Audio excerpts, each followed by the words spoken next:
Application open करते हैं। यहाँ पर हम अपनी यहाँ पर न्यू फाइल लेता हूँ आपके लिए। इस फाइल को हम पहले सेव कर लेते हैं। यहाँ पर आज मैं आपको डेटा टाइप बताने वाला हूँ, तो उसके अकॉर्डिंग मैं एक प्रोग्राम क्रिएट कर लेता हूँ। प्रोग्राम स्टार्ट करता हूँ।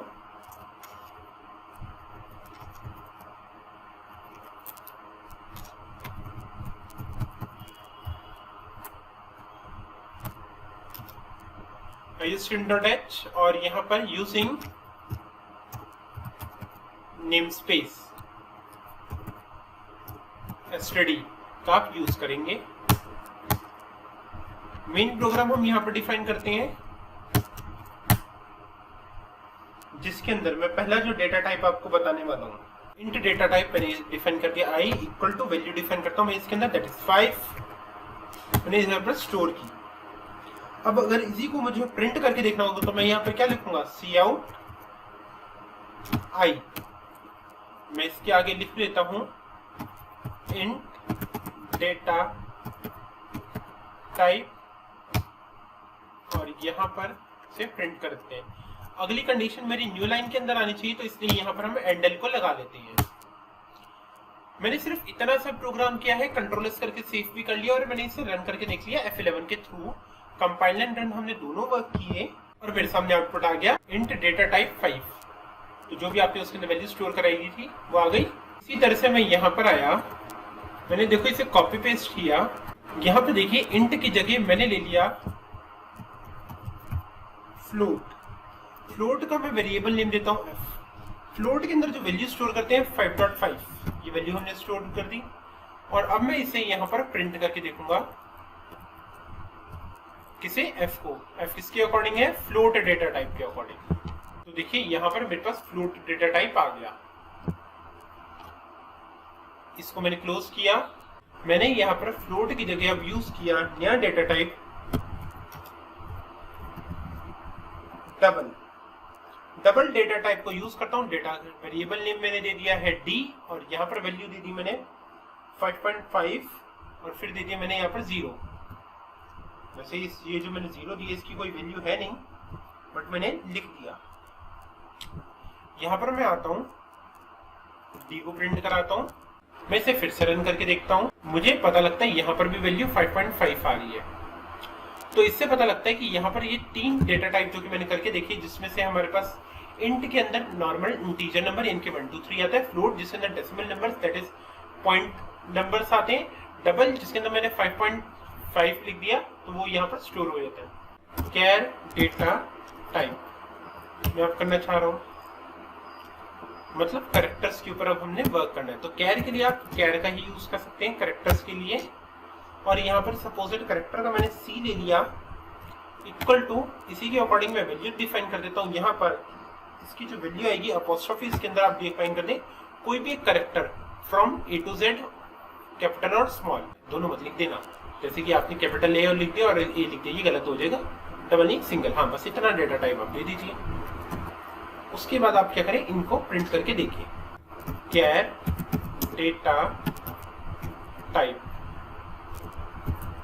वैल्यू इज, और वो मेरी यहाँ पर c वेरिएबल के थ्रू प्रिंट होगी। और यहाँ पर मैं एंडल के लिए देता हूँ सेमीकोलन। ठीक है, इसे देने के बाद रन करके देखते हैं हम इसे। तो कैरेक्टर डेटा टाइप, तो a मेरे पास आउटपुट आएगा यहाँ पर। अब आप देख सकते हैं आपके पास आउटपुट यहाँ पर a आ रहा है। कैर जो कि मैं कैरेक्टर टाइप कर रहा था, उसको मैंने क्या किया, स्ट्रिंग में कन्वर्ट कर दिया यहाँ पर और स्ट्रिंग के अकॉर्डिंग करके देखा। स्ट्रिंग के अकॉर्डिंग जब मैंने कर दिया तो मैंने एस ले लिया।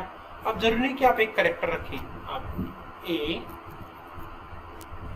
एप्पल और आप कोई भी किसी भी तरह का दे सकते हैं। मैंने कुछ इस तरह का डेटा टाइप इसके अंदर स्टोर करवा दिया। प्रिंट कर देता हूँ इसको, एस को, क्योंकि एस के अंदर मेरा डेटा स्टोर है। एस मेरे वेरिएबल का नाम है और यहाँ पर आते हैं स्ट्रिंग दे दिए। अब इसे फिर से रन करके देखते हैं। तो आप यहाँ पर देखिए अब आपके पास आउटपुट आ चुका है, जो भी आपने यहाँ पर वैल्यू स्टोर करवाई। ठीक है, आने के बाद लास्ट मेरे पास जो डेटा टाइप होता है बूलियन, इसको यूज करके देखते हैं। बूलियन डेटा टाइप को मैंने वेरिएबल नेम रख दिया b, वैल्यू स्टोर करता हूँ। वैल्यू ये क्या करता है, हमारे कंडीशन के ऊपर वर्क करता है। 2 इज ग्रेटर देन 3, एक कंडीशन यहाँ पर डिफाइन करते हैं। और नीचे मैंने लिख दिया सी आउट, बूल की वैल्यू स्टोर करवा ली। बूल की वैल्यू किस वेरिएबल के थ्रू आ रही है, वो आ रही है बी वेरिएबल के थ्रू। तो बी वेरिएबल मैंने यहाँ पर डिफाइन कर दिया, सेमीकोलन दिया। अब देखता हूँ आउटपुट में क्या आता है।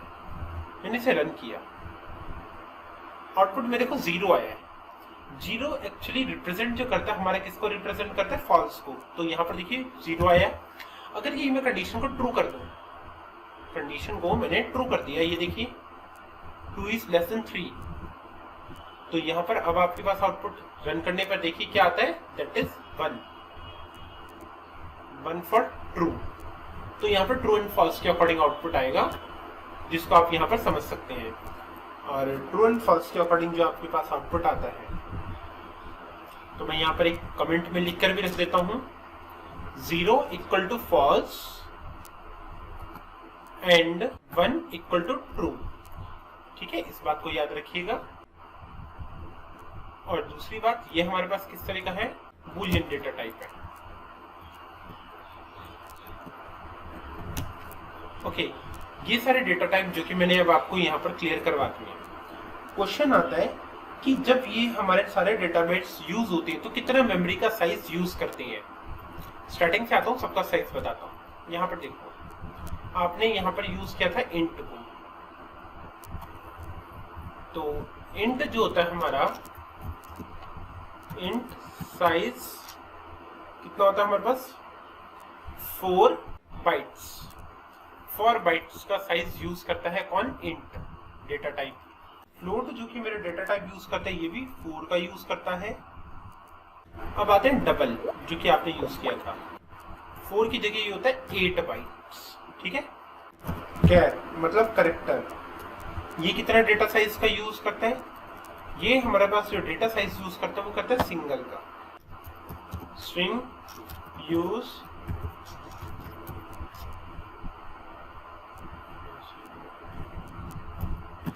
According to need. तो जैसे कि आपने अगर ज्यादा वैल्यू स्टोर करा देते हैं तो ये ज्यादा वैल्यू स्टोर करना चालू कर देता है, और अगर कम होती है तो वो मिनिमम वैल्यू जो कि इसके अंदर होती है उसको यूज करता है। और लास्ट में हमारे पास यहाँ पर क्या आता है, बूलियन यूज करता है सबसे कम, सिंगल 1।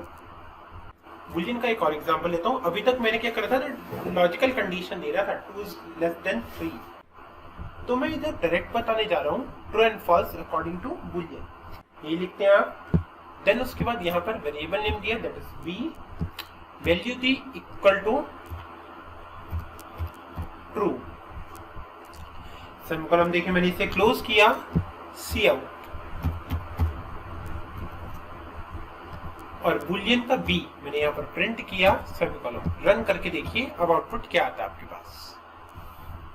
तो आप नोटिस कर पाएंगे ट्रू जो कि आपने दिया था। बूलियन डेटा टाइप जो कि मैंने यहाँ पर ट्रू दिया था, आपने देखा था ट्रू के लिए मेरे पास 1 प्रिंट होकर आ गया था, जैसे कि मैंने यहाँ पर ऊपर बताया था कि मेरे पास ट्रू के लिए 1 प्रिंट होता है। इसी तरह से देखो मैंने यहाँ पर नीचे आया, फॉल्स मैंने कर दिया, और फॉल्स के लिए क्या होता है हमारे पास, यहाँ पर देखिए फॉल्स के लिए होता है हमारे पास 0। रन करके देखते हैं F11 के थ्रू, तो देखिए 0 मेरे पास यहाँ पर आ जाता है। तो मुझे क्लियर होता है कि यहाँ पर बूलियन डेटा टाइप के लिए किस तरह से वैल्यू स्टोर हो सकती है, प्रिंट हो सकती है और आउटपुट आ सकता है। ठीक है, तो ये प्रोग्राम फाइल जो कि मैं यहाँ पर इतनी कंप्लीट कर चुका हूँ, ये मैं आपसे शेयर कर देता हूँ। एक बार आप इसे देख लीजिएगा, तो प्लीज आप इसको एक बार देख लीजिएगा। इसी के साथ आज की क्लास आपकी ओवर होती है। Good day everyone, good evening, see you on next class. Okay, good evening.